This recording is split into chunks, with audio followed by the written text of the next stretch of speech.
আসসালামু আলাইকুম প্রিয় দর্শক। আজকের এই গল্পটি শুনলে হয়তো আপনার হৃদয় কেঁপে উঠবে। একটি ছোট্ট ঘটনা, কিন্তু এর মাঝে লুকিয়ে আছে একটি বড় শিক্ষা।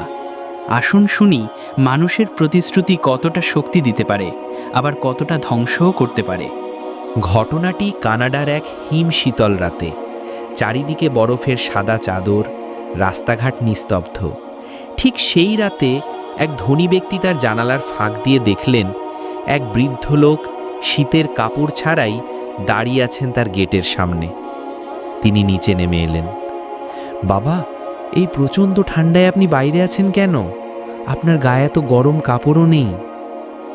বৃদ্ধ নরম স্বরে বললেন, আমি গরিব, অসহায়, গরম কাপড় কেনার সামর্থ্য নেই, তবে আমি শীতের সাথে মানিয়ে নিয়েছি।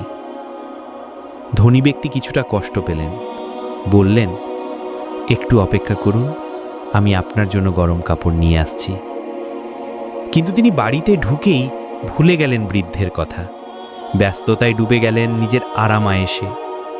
পরদিন সকালে হঠাৎ তার মনে পড়ল আগের রাতের কথা। দৌড়ে গেটের বাইরে এলেন, কিন্তু ততক্ষণে দেরি হয়ে গেছে। বৃদ্ধ ঠান্ডায় জমে গেছেন। তার নিথর শরীরের পাশে পড়েছিল একটি চিরকুট। যখন আমার কোনো উষ্ণ কাপড় ছিল না, তখন আমি নিজেকে মানিয়ে নিয়েছিলাম, কিন্তু আপনি যখন আমাকে সাহায্যের প্রতিশ্রুতি দিলেন, তখন সেই আশায় আমি অপেক্ষা করেছিলাম, আর সেই অপেক্ষা আমার ভেতরের শক্তিটুকুকে কেড়ে নিল।